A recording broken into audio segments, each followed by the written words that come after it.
समाजाच्या आरक्षणाच्या बद्दलचा जो जी.आर. हा काढला गेला,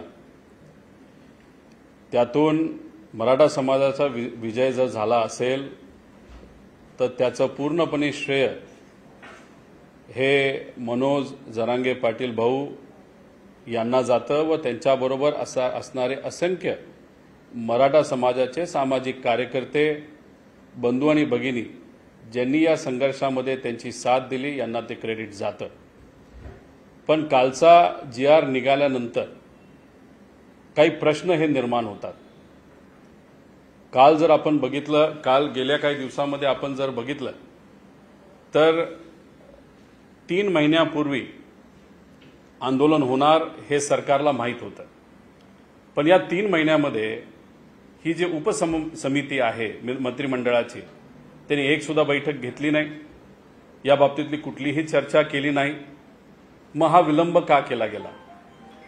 जेव्हा जुन्नरमधून हे सर्व सामाजिक कार्यकर्ते मुंबईकडे निघाले तेव्हा किती लोक त्यांच्याबरोबर आहेत, तसंच मराठवाड्यातून किती लोक येणार आहेत, पश्चिम महाराष्ट्रातून किती येणार आहेत, महाराष्ट्रातून कानाकोपऱ्यातून किती येणार आहेत, हा पूर्णपणे अंदाज हा होम डिपार्टमेंटकडे होता।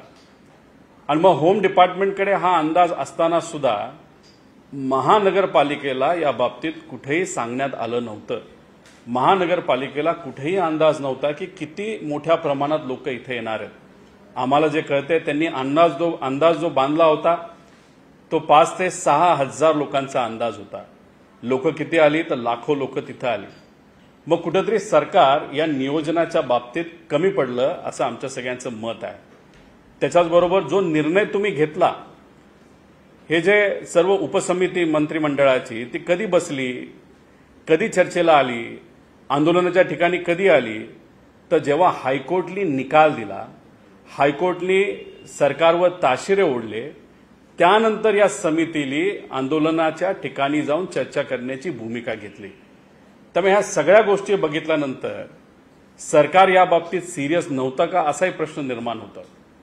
त्याच्याचबरोबर ही जी समिती, मंत्रिमंडळाची समिती जी आहे त्याच्यामध्ये ओबीसी नेते महाजन साहेब स्वतः आहेत।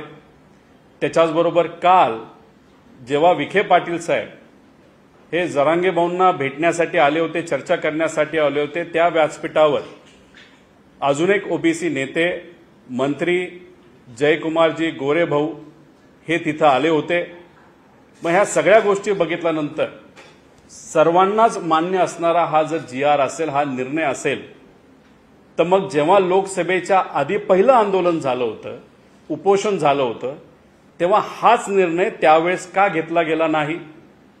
मग कदाचित मुद्दामून या सरकारला ओबीसी आणि मराठा समाजामध्ये एक वाद निर्माण व्हावा, ज्याच्यामुळे लोकसभेला थोडंसं इलेक्शन सोपं जावं, विधानसभेचं इलेक्शन सोपं जावं, अशी या सरकारची भूमिका होती का, असेही तिथं प्रश्न निर्माण होतात।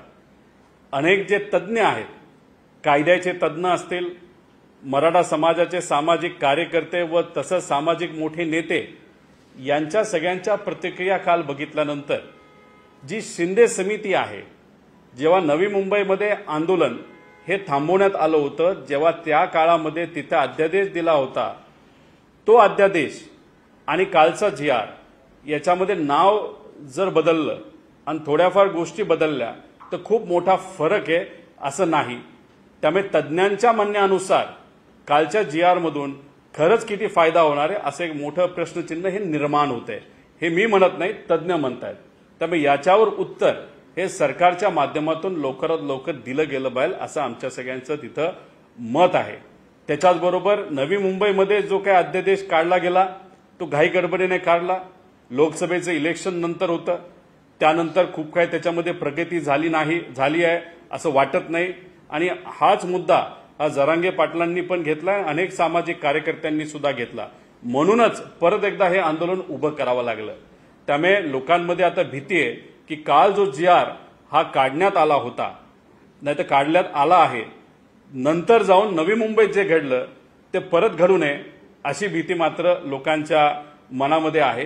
पण ह्या सगळ्या गोष्टी बघितल्यानंतर एकच वाटतं की लोकसभेमध्ये जे काय वातावरण सरकारच्या माध्यमातून ओबीसी आणि मराठा समाजामध्ये करण्यात आलं होतं त्याच्यामध्ये मुद्दामून राजकीय पोळी भाजण्यासाठी दोन समाजामध्ये जो समाज गुण्यागोविंदाने एकत्रित राहून स्वहिताचे लोकांच्या हिताचे प्रश्न मांडत आपापल्या गावामध्ये जे काम करत होते त्या दोन समाजामध्ये एक वेगळ्या पद्धतीचा राजकीय वाद हा निर्माण केला गेला आणि त्याचा प्रत्यक्ष अप्रत्यक्ष फायदा हा विधानसभेमध्ये भाजपला झाला।